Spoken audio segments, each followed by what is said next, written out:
Today, Anish Tiwari sits down with former U.S. Ambassador to Russia and Stanford political science professor Michael McFaul, as well as Pali Middle Ground President Julie Santos, to gather their thoughts on the recent election and its implications locally. As nationwide protests about police brutality and lack of transparency have swept the country, PAPD and other California law enforcement agencies seem to be taking a step backwards. Earlier this month, PAPD switched its radio communications to encrypted channels, something many residents consider a move in the wrong direction. And longtime City Council Finance Chair Greg Tanaka now has his eyes set on a bigger stage, the U.S. Senate. All of that and more coming up.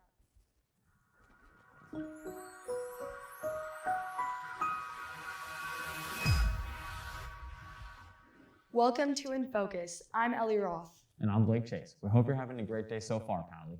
After a chaotic end to President Trump's run in office, Joe Biden was officially sworn in as the 46th President of the United States just 4 weeks ago. Tensions are still high, with many feeling cheated out of a victory after a polarizing election. Reporter Anish Tiwari sat down with a myriad of guests to explore these ideas, as well as what the future holds. Anish? Thank you, Ellie. Earlier this year, on January 20th, Joe Biden, the 46th President of the United States, was inaugurated into federal office, as well as Kamala Harris, an Oakland native, and the first female vice president in American history. The inauguration, along with other events that have led up to today, have increased the already high political tensions in the country. Michael McFaul, a professor in international studies in the Department of Political Science at Stanford University, who also worked in the Obama administration as a senior advisor, explains the importance of the inauguration and how this year it was different from the past. The inauguration is a moment to demonstrate the peaceful transfer of power from one administration to the next. This particular inauguration was tragic, in my view, because the previous president, Mr. Trump, did not recognize the winner of the last election, President Biden. And normally I think going back to the beginning of our country, you've had an election, there's one side that wins or not. Sometimes they're contested, by the way, sometimes it's not clear. But by the time of the inauguration, there is this peaceful transfer of power. Usually other presidents are there. And it's a demonstration that we have a continuity in our government, irrespective of Democrats or Republicans. This one was unusual, not only because of the pandemic, so that meant that you did not have the audiences there that you normally have, but most tragically, the President, Trump, did not recognize the results. An activity on January 6th in the U.S. Congress to try to overturn those results. And that same day, the president held a rally and he stirred people up, and then they marched to the Capitol. And in one of the saddest days in American democracy, they stormed the Capitol, used violence to break in, and one police officer was killed. McFaul illustrates how the current president's leadership will be different from the former President Trump's, and how Biden will attempt to unify a nation divided. One, just stylistically, their political styles are very different.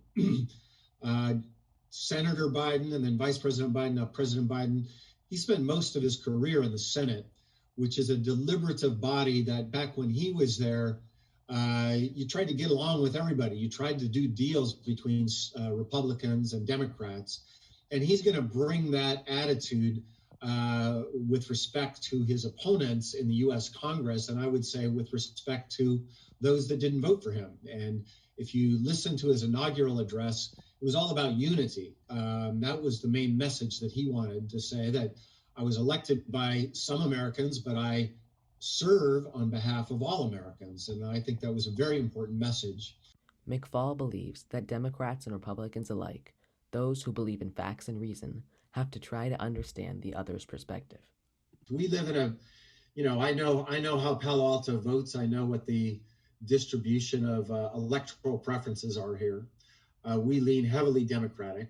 And I think we need to have a division in our minds between two different categories.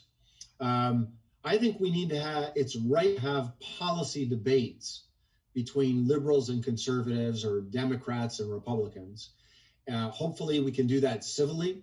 Hopefully facts and evidence and data is part of that debate and that we're not disconnected from those kinds of things.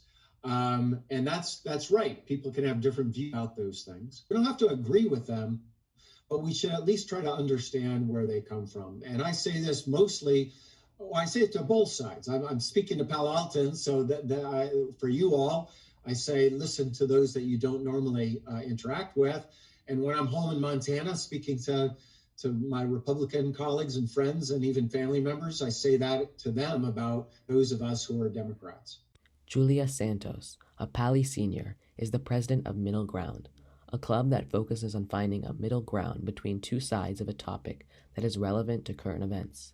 Santos hopes that the club can help spark civil discussions in the Pali community. At Pali, I think our purpose was more to feel like everyone should have a safe space to share their opinions. And we as a school should be prepared to respond and tolerate other opinions. We know that Pali has had a hard time leading conversations with people that we disagree with, and people are coming from different backgrounds and ideas, and we need to respect where people are coming from and understand where they're coming from. So yeah, I think it's going to help us create our own space in our school of tolerance and respect. The path to unity in this country will be difficult, but with new leadership and others doing their civic responsibilities, hopefully the next inauguration will be different than this year. For InFocus, I'm Anish Tiwari. Back to you, Blake and Ellie. Thanks, Anish. Following the threat of a lawsuit filed by the ACLU and a 51-year ban on non-residents, Foothills Park is now open to anyone. Nikki B. Hall looks at what city officials are saying now that the park has been open to the general public for almost 2 months. Foothills Park in Palo Alto has been closed to non-Palo Alto residents for the past 55 years. The park, which has become a popular destination for residents to hike and have outdoor picnics, just opened up to the public in December. This was the result from a lawsuit by the NAACP and the ACLU that accused the city of racism and elitism. To settle the suit, on November 3rd, the Palo Alto City Council, in a 5-2 vote, decided to abolish the ban on non-residents that had been established since 1965. City Council member Greg Tanaka was one of the voters who was on the fence about opening the park to everyone so fast. I actually seconded the motion to open the park to do the pilot program. I just felt that we needed more time to kind of put things in place so that everyone has a good experience. We're closing the park from 10 o'clock to 3 o'clock, right? I'm not sure I think we could have done it better than that. While the plan to reopen may have been rushed, the removal of a ban that originated during a time where racism was prevalent is a positive thing for our community. Foothills Park is now a much more inclusive place that people from all over the Bay Area can enjoy.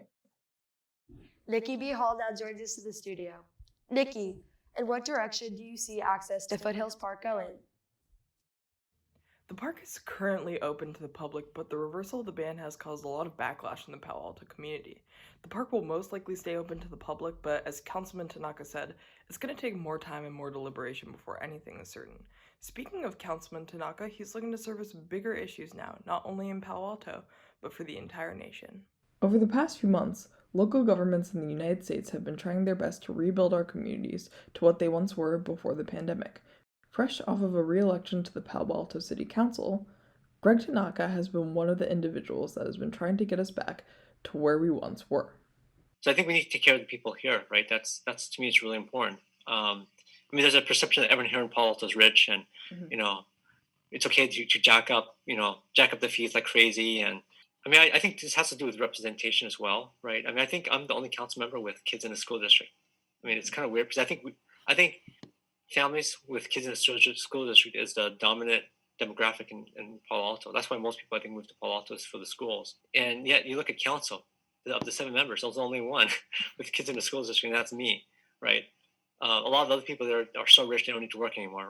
Tanaka has been stressing the importance of building the economy back up by supporting small businesses.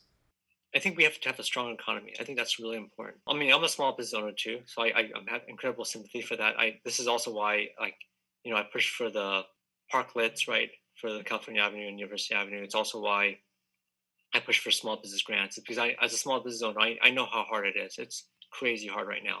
It's really, really hard. In December, Tanaka filed a statement of candidacy for a seat in the House of Representatives for the 2022 election. He will try and bring more of his economic background to his seat.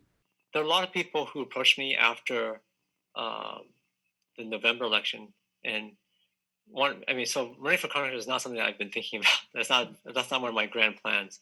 It's something which there are people who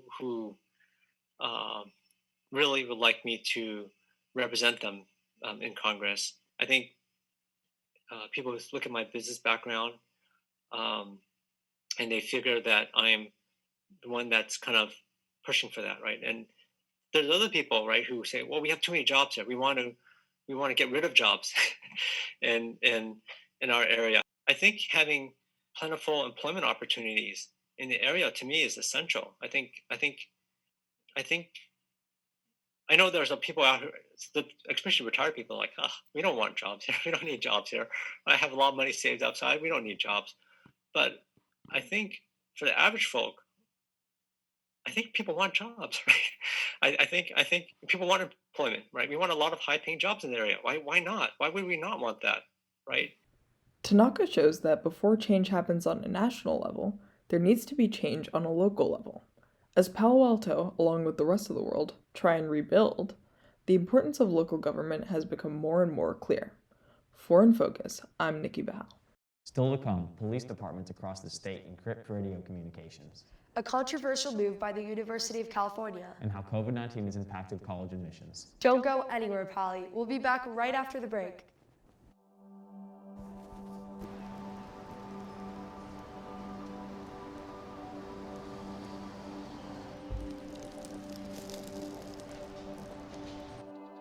Hello, Paddy.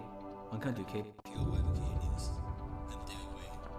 We begin our news this week by identity high school shooting yesterday. Last month, as the 20th anniversary of Covering High School shooting approached, Stern School Highland Ranch joined controversial shooting near Denver, closing temporary lives security concerns. The anniversary came and went, and the school returned to their routines. I'm David Wei, and you're listening to KPOY. Welcome back, Pally. In a time of increasing calls for more police transparency, the recent decisions to encrypt PAPD radio transmissions feels like a step backwards to many. Matthew Ehrlich has more. Thanks, Blake. Starting earlier this month, the Palo Alto Police Department announced that all active radio transmissions would immediately be encrypted, citing new legislation from the California Department of Justice for the switch. The new mandate requires that the police department statewide must encrypt personal information such as names, IDs, and other personal identifiers when transmitted over radio. Police agencies were given two ways to comply: either encrypt all transmissions or establish a new policy restricting transmission of personal information in order to protect those being detained. Department thinks opting for the second options would continue allowing communities to listen in, operate on separate channels when discussing sensitive information.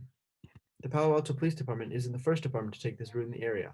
The Santa Clara County Sheriff's Office, San Jose Police Department, Morgan Hill Police Department, and Sunnyvale Department of Public Safety have all already moved their radio communications to encrypted channels, and are soon being followed by Los Altos Police Department and the Mountain View Police Department this spring. In an email to local media, the Palo Alto Police Department defended its approach, arguing it was a quicker and easier option. The Palo Alto City Council maintained this notion, asserting, alternatives such as requiring officers to use cell phones or switch channels on radios does add burdens to officers as well as dispatchers. The council also partially cited the decision to budget cuts, saying that it has demonstrated a difficult example of the limited staff bandwidth and balancing competing priorities that has resulted from our budget reductions. The PAPD denied our request for an interview and said it directed us to several public notices posted by the PAPD, the city, and the state of California. The switch poses several questions and concerns from residents and media who use the radio as a means of security and reporting. PAPD lacks a public relations officer and have been historically slow to publish press releases, meaning the radio has been a one-stop shop for many listeners trying to stay informed. Local publications like the Palo Alto Weekly and the Palo Alto Daily have relied on the police radio to quickly produce content that would otherwise take days or weeks to come out officially. Some cities, including Beaumont, Cathedral City, Desert Hot Springs, Indio, and Palm Springs from Riverside County, have using encrypted radio since 2010, but have opened channels for local media.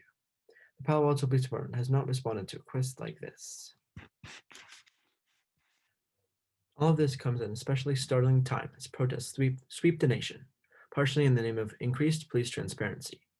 In his blog post, Palo Alto Police Department Chief Robert Jensen said the move does not change the police department's commitment to transparency and sharing of public information.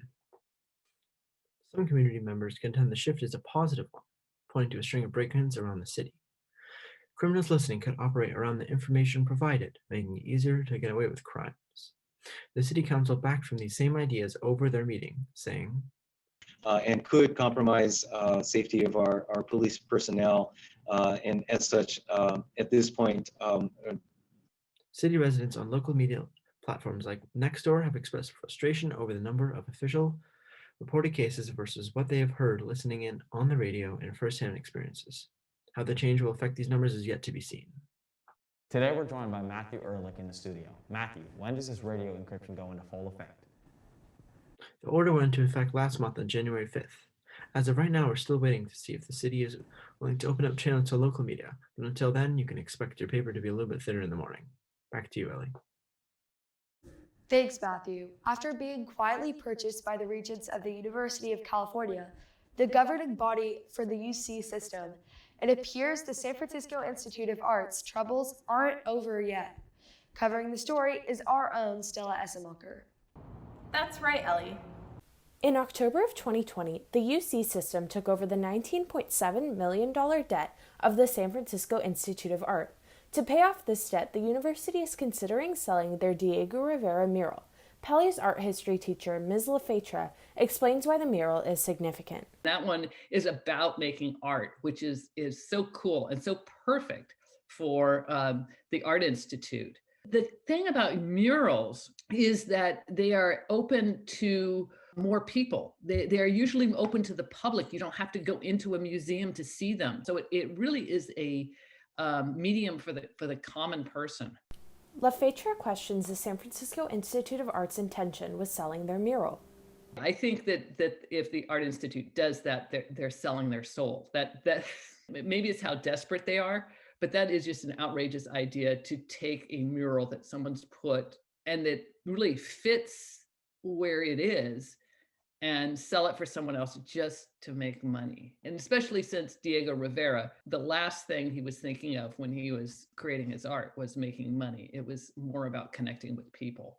The Detroit Institute of Arts boasts a collection of 27 Diego Rivera murals, which is 3 stories high and which Rivera considered his most important work. Barbara Heller, director and conservator of special projects at the museum, describes Rivera Court. Everything sort of is very much connected in the fresco. He basically did the duality of human beings, nature and technology, the good side and the bad side. Rivera felt that the first technology was agriculture. So he had the fruit and grain, and you see Michigan vegetables, and the good and the bad on that side is you could see the plowshares that are starting to come in around that, the bulb in the plant. So if you dig too deeply, you're going to hurt the plant. In 2013, Detroit city officials evaluated the price of the Diego Rivera murals to possibly help the city out of bankruptcy. Heller explains how the works were saved by an effort called the Grand Bargain. It was a total of $860 million between foundations, the state of Michigan, and the museum. Unlike Detroit, the San Francisco Institute of Art has yet to pay off its debt. The UC system released a statement in part saying, "If SFAI is not successful in its fundraising efforts and does not arrange to sell the mural or endow it by the time its lease agreement expires, the mural will revert to UC ownership. The UC Board of Regents will then decide which actions, if any, to take next." For InFocus, I'm Stella Essenmacher. Thanks, Stella. Now that many college application deadlines have passed, it's given seniors time to reflect on their experience. Reporter JP Conrad has been out collecting these thoughts. Pally seniors have been applying to college this past fall and winter season. Among many difficulties posed during the pandemic, some struggled to learn about schools by visiting in person. Before COVID, I went to Southern California a couple years ago. But other than that, I couldn't get that much information other than the rankings and maybe like reviews and online campus tours. I didn't get to visit any schools, and yeah, that was probably one of the most difficult parts of the process was learning about schools, because you're basically just figuring out based on like what you already know or like what websites you looked at.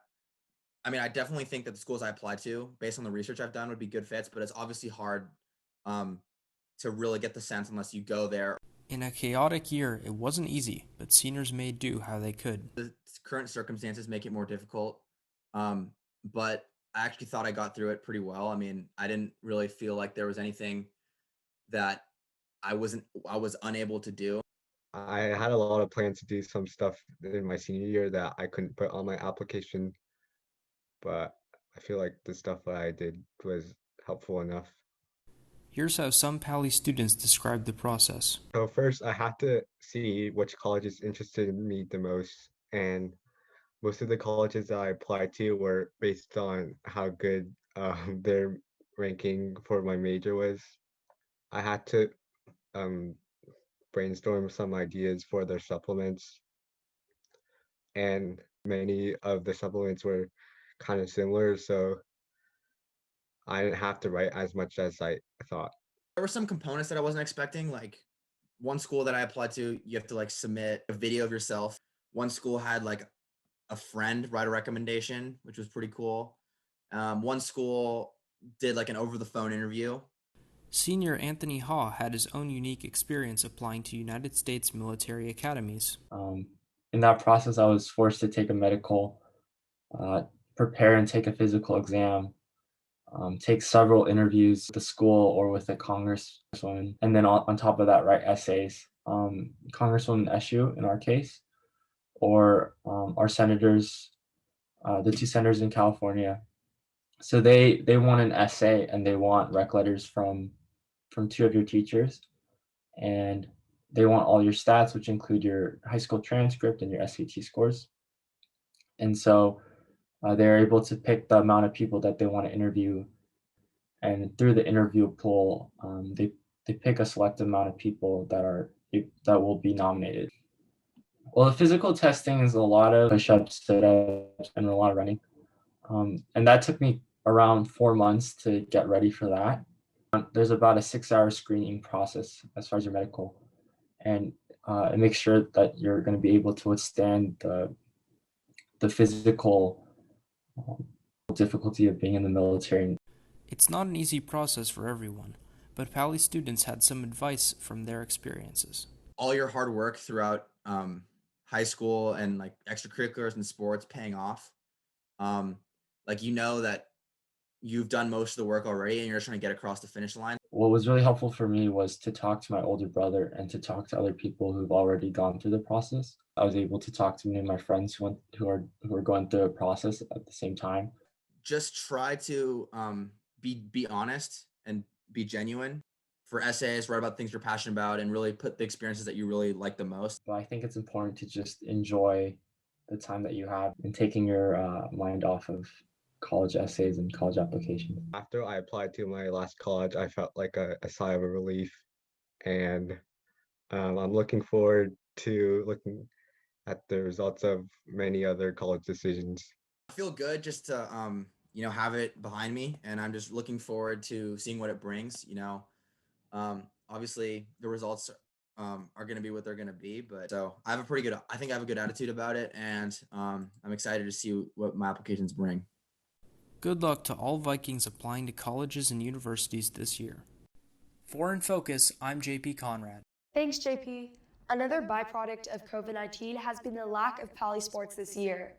Jason Goldie is in the studio with a look at the local sports agenda. Thanks, Ellie and Blake. Sports are just starting to make a return again after disappearing over these past couple months. As we know, these aren't ordinary times.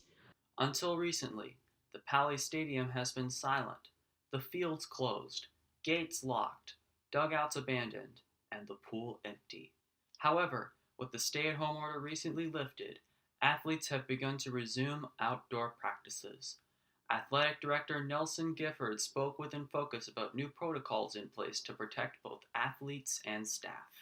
So currently the practice sessions are going to look more or less identical to the way they looked prior to us shutting down workouts. What was that, back in November? So there'll be the physical distancing, the hand hygiene. You'll be able to share equipment, but you got to clean it, after workouts, that sort of thing. I would say the big difference that the state put in place is that you got to wear masks all the time now. As of right now, there are no testing policies for students. When asked whether it was realistic to assume that all sports will be able to play, Gifford had this to say. Realistic is a relative term, right? The optimist in me says everything will be played. But, when we talk about being realistic, you just have to look at the tiers, right? And let the tiers and let the data be your guide. So in the purple tier sports, right? And that's tennis, golf, cross country, track and field, swimming. If the stay-at-home order is lifted, those sports would be able to compete immediately if they're in season, right? Just like they would, any other year. However, all the sports below that are in the red, orange, and yellow could not compete, and so therein lies the kind of the pattern, right? You get to the red tier. Well, now red tier sports can practice and compete. Get to the orange tier sports can now practice and compete. And when I say practice, I don't mean 6 feet apart, mask, all that. I mean practice. From an athletic director standpoint, I'm trying to maximize the opportunities for as many athletes as I possibly can, right? And the way I can do that is by supporting all those sports that are in the purple and the red tier and the orange tier and the yellow tier. Let them know exactly where they stand. Let them know, the probability or likelihood, some of the constraints that go along with playing it, and give all of those community members, my honest take on how the season may proceed. And I think that's what we all want right now, is just to know, okay, hey, what does it look like for us? I'll be very happy when we can just have a relatively normal game. And if we can just get parents in there, I'll be excited. The lack of certainty about Pali athletics has not dissuaded most of the athletes, though, and they have continued to train and condition in preparation for the possibility of upcoming seasons. In training and preparation for my cross-country season, I've been running every day but Sunday. Been lifting occasionally with Blake, trying to get swole. I've been stretching every day, staying on top of school, drinking plenty of water, staying excited and ready. I've been training with my lacrosse club every Sunday, and I've also been watching what I eat and drinking plenty of water. I've also been training with my physical therapist to work on my knees because they buckle sometimes if I'm not careful. And I've been going to tournaments with my lacrosse club too. For the most part, though, Pali athletes are trying to be optimistic. I thought we were going to be good as a team, but COVID had other plans. And well, I guess right now all I could do is look forward to senior year. But yeah, I think more than anything, I just missed a chance to play. I was kind of bummed out there weren't going to be any fans, but at this point, it would just be nice to just get out there and just play. I'd still like to really create, or at least help create, a really cohesive team environment if we're still able to do that this season. Hopefully run fast and track, and I know what's going to get me there is just staying positive and on top of my stuff and having no excuses. For InFocus, I'm Jason Goldie.